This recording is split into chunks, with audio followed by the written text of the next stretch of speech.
Halo kawan-kawan semua, apa kabar? Semoga baik-baik saja ya, meskipun kita masih masa-masa pandemi kayak gini. Nah, jumpa lagi kita di channel Fauna Vela.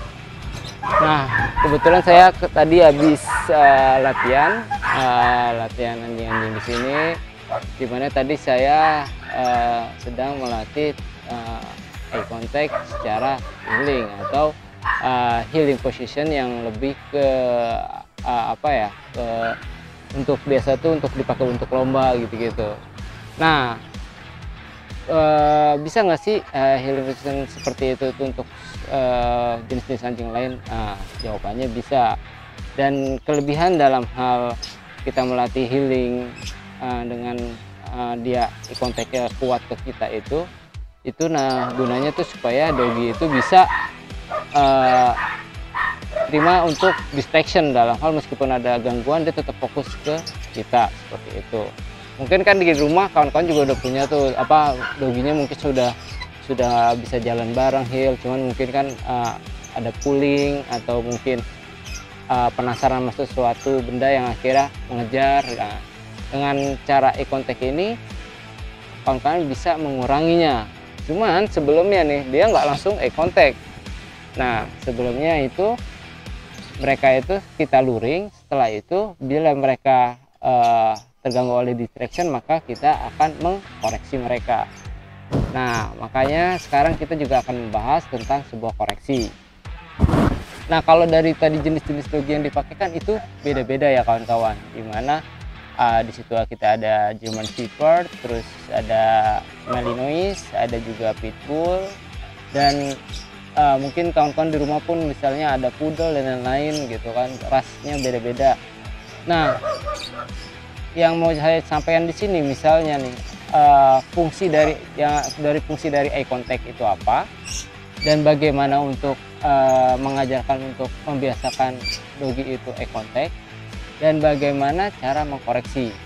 Nah, koreksi sendiri itu pun berbeda-beda kawan-kawan, jadi nggak bisa lihat semua dogi dikoreksi dengan cara yang sama. Itu bisa dibilang keberhasilannya nggak semua dogi memiliki nerve dan drive yang sama kayak kita lah, sama-sama manusia, tapi ibaratnya meskipun adik kakak bahkan itu memiliki kesukaan yang berbeda. Nah, sedangkan koreksi di sini itu bukan menghukum, tapi membuat dogi itu lebih ke arah ngeh gitu loh, oh gitu, salah. Bukan menghukum ya, sekali lagi kalau menghukum kan lebih tanda kutip mungkin berpikir menghukum berarti kekerasan gitu kan atau apa gitu loh. Kalau ini enggak, kita membuat mereka tuh oke, salah, ibaratnya nyolek gitu, cuman coleknya pakai colekan dogi gitu loh. Cara mencolek dogi, misalnya kita sama kawan nyolek gini, nah kalau main dogi ya beda, dogi reaksi lebih di leher seperti itu. Nah, kemudian apa sih fungsinya lagi nih kalau misalnya berbeda-beda tuh gimana gitu loh. Misalnya seekor Poodle, seekor Malinois, seekor German Shepherd itu kan seperti ini. Jadi agar mempermudah, jadi misalnya kita bicara dua jenis anjing pekerja lah, misalnya Malinois terus dengan German Shepherd. Nah, berikutnya ada lagi mungkin toys, jenis toys yaitu Poodle. Nah, mereka itu kan misalnya kita bicara jangan Poodle deh, golden. Nah, itu kan sama-sama besar ya. Misalnya golden, kita bicara golden misalnya masing-masing itu sama-sama dari kecil, semua pasti gigit papis, semua anjing, bahkan anak dogi itu pasti gigit. Nah, tapi misalnya seekor Malinois itu untuk kita mendapatkan yang baik itu gimana sih, misalnya seperti itu. Misalnya seekor Malinois ya kita nggak perlu kita ajarin tanda kutip di sini gigit, karena tanpa kita ajarin pun kita tidak perlu sosialisasi mereka, bahkan kita diemin aja gitu ya mereka pasti akan bite, kan gigit. Cuman kalau misalnya kita mau lebih mengarahkan ke lomba kan kita akan lebih ke kita akan arahkan mereka tentang grip, tentang gimana gigit yang baik ya, seperti itu. Supaya apa? Supaya tidak menggigit sembarangan atau merusak atau macam-macam tuh. Ini kita bicara Malinois. Nah, sedangkan golden misalnya kecil gigit, dewasa gigit gak sih? Golden lebih cenderung nggak gigit, dia pemilih. Nah, dari kecil misalnya gigitnya kita koreksi akhirnya hilang agar tidak mengganggu keluarga kita gitu kan, maksudnya nggak mengganggu kenyamanan, jadi main mereka tuh agar lebih halus. Nah, yang harus dilakukan oleh seekor yang pemilik golden apa nih? Familinya sudah bagus, udah pasti bagus ya kan. Nah, otomatis kita lebih mengarahkan tentang kuatnya obedient dan reaksi mereka apa? Reaksi mereka karena saking familinya, kadang kalau ketemu orang baru apalagi yang remaja gitu atau anak kecil, mereka nyamperin nomprok ngajak main, cuman kan akhirnya takutnya membahayakan. Kalau ke anak kecil tuh mungkin takutnya ketiban. Nah, kita harus membenahi di koreksi itu. Nah, kita bicara GSD sebetulnya GSD itu dia posisi tengah gini loh. Dia itu saat dilatih untuk anjing pekerja untuk menjadikan sporting atau bite work atau di kepolisian, ya dia akan kita latih untuk bite. Kita harus mengarahkan untuk gigitannya. Nah, terus saat kita mau penciuman ya kita akan arahkan penciuman. Meskipun semua dogi itu memiliki penciuman yang baik, nanti kan kita harus arahkan lebih untuk mempertajamnya. Nah, pada dasarnya itu, jadi intinya itu semua dogi memiliki setiap ras itu memiliki kebutuhan dan bawaan tersendiri. Misalnya seekor Malinois sudah dari kecil pun gigitnya juga udah bagus gitu kan. Nah, kita harus lakukan apa nih kalau kita mau melihara Malinois misalnya? Kita harus lebih mendisiplinkan mereka dengan koreksi yang tepat, sehingga dia paham harus di lingkungan itu seperti apa, tidak menjadi dogi yang mungkin urakan. Nah, kita juga harus mengarahkan tentang bite walk-nya supaya dia tidak menggigit asal menggigit, seperti itu. Nah, bicara kita punya GSB, nah kita harus memposisikan dulu, rencanakan dulu mau dijadikan apa. Bisa menjadi family ya kita harus mensosialisasi mereka dengan baik. Mereka kita berikan toys yang untuk merangsang rasa gigitannya biar terarah. Sedangkan bisa owner yang memiliki golden, bisa dari puppy sampai ke remaja, ya yang harus ditutupin apa? Kebiasaan dia untuk nomprok-nomprok dan merusak barang. Nah, dogi nih bisa merusak barang karena apa gitu kan? Dogi sendiri itu bisa merusak barang itu dikarenakan dia tidak memiliki kegiatan dan mereka jenuh itu. Nah, yang bikin mereka akhirnya mencari kegiatan ya akhirnya dia merusak barang, dia gigit, keset dan lain-lain.